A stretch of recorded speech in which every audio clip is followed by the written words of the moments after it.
देश के लोकप्रिय प्रधानमंत्री आदरणीय श्री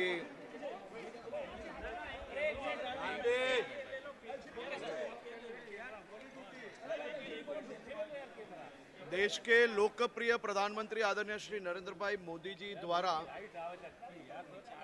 फिट इंडिया मूवमेंट, जिसने कश्मीर से लेकर कन्याकुमारी तक युवाओं में खास तौर पे फिटनेस के लिए एक बहुत ही बड़ी जागृति लाई।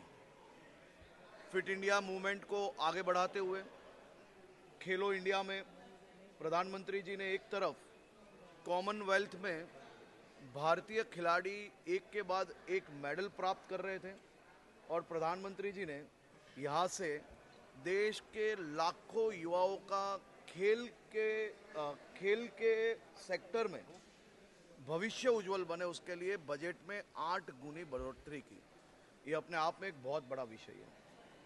प्रधानमंत्री जी के मार्गदर्शन में देश भर में हर राज्य में स्पोर्ट इंफ्रास्ट्रक्चर का जिस प्रकार से कार्य आगे बढ़ रहा है, और ख़ास तौर पे मैं अहमदाबाद की अगर बात करूं तो अहमदाबाद में पिछले कई सालों से उनके ही मार्गदर्शन में और ख़ास तौर पे मुख्यमंत्री श्री भूपेंद्र भाई पटेल की निगरानी में स्पोर्ट्स इंफ्रास्ट्रक्चर में बहुत ही जल्द एक के बाद एक नए इंफ्रास्ट्रक्चर जो खड़े किए गए, वो केवल गुजरात के खिलाड़ियों तक सीमित नहीं, लेकिन भारत के कोई भी खिलाड़ियों के लिए अहमदाबाद हमेशा के लिए दरवाजे खुले हैं। हमारे वहाँ मेहमान के तौर पे नहीं, एक परिवार के तौर पे ये सभी इंफ्रास्ट्रक्चर ये देश के प्रत्येक युवाओं के लिए है और सभी युवा इसका लाभ ले सकते हैं। अहमदाबाद में 2030 की कॉमनवेल्थ गेम्स का आयोजन होगा। मैं सभी देशवासियों को बहुत बहुत अभिनंदन देता हूँ। मोदी जी के फिट इंडिया के विज़न को हम आगे बढ़ाएंगे। फिट इंडिया के साथ साथ मोदी जी ने जिस प्रकार से नशा मुक्त अभियान की जो शुरुआत की है, वो अपने आप में बहुत ही महत्वपूर्ण है। मैं मेरे राज्य के सभी युवा साथियों को साथ में लेके नशा मुक्त अभियान को नीचे तक पहुंचाने के लिए मुख्यमंत्री जी के मार्गदर्शन में ये कार्य और तेज़ी से आगे बढ़ाएंगे। नशा मुक्त अभियान को आगे बढ़ाएंगे, फिट इंडिया मूवमेंट को आगे बढ़ा के देश के युवाओं को ज़्यादा से ज़्यादा अपॉर्चुनिटी स्पोर्ट्स सेक्टर में मिले, उसके लिए गुजरात सरकार काम कर रही है। भारत सरकार के पूरे मार्गदर्शन में हम ये काम को आगे बढ़ाते जाएंगे। 140 करोड़ जनता के लिए गर्व की बात है। छोटे सेंटर से भी कई खिलाड़ियों जो है तो अभी आगे आएंगे, कितना फायदा होगा इससे? देखिए, हमने देखा कॉमनवेल्थ में जिस प्रकार से छोटे छोटे गांवों से जो खिलाड़ियों में स्किल है, उनको भारत सरकार द्वारा जिस प्रकार से एक प्लेटफॉर्म दिया गया, टॉप्स इंडिया की जो स्कीम है, खेलो भारत की जो स्कीम है, उसके माध्यम से ये सभी प्लेयर्स को इंटरनेशनल लेवल की ट्रेनिंग प्राप्त हुई और वही कारण से और उनकी मेहनत से आज कॉमनवेल्थ में हमने भारत का डंका बजाया।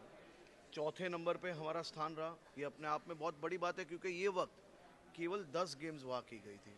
हमारी जो गेम्स में सबसे ज़्यादा मेडल्स आते थे, वो गेम्स को कहीं ना कहीं वहाँ पे आयोजन नहीं किए गए थे। ये वक्त केवल 10 गेमों का आयोजन किया था, फिर भी 39 मेडल। और मुक्केबाजी की अगर मैं बात करूं तो दुनिया ने भारत के मुक्के के पावर देखा है और ख़ास तौर पे भारत की बेटियों ने भारत का तिरंगा और शान से ग्लासगो में लहराया है।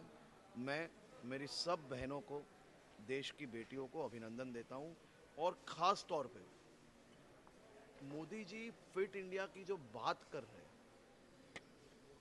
वो उन्होंने हमेशा अपने जीवन में उतारा है।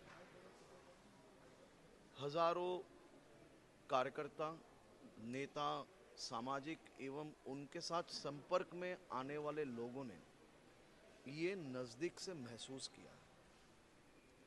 मैं भी उनमें से एक हूँ।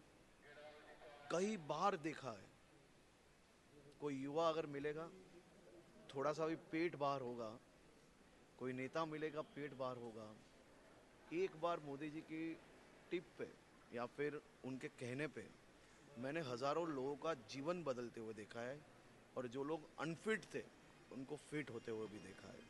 ये केवल एक नारा नहीं है, उनके जीवन जीने का ये तरीका भी है और यही तरीका देश भर के युवा फिट इंडिया के माध्यम से ज़्यादा फिट होए वो प्रयास किया है। अपने आप में हम सबके लिए ये एक बहुत ही बड़ी अपॉर्चुनिटी है और 2030 में भारत अव्वल नंबर पे रहे, ऐसी शुभकामनाएं। सर 100वां कॉमनवेल्थ गेम अहमदाबाद में हुआ, कितना भव्य होगा, कैसी तैयारी होगी? अहमदाबाद कॉमनवेल्थ गेम्स आयोजन में एक नया बेंचमार्क सेट करेगा।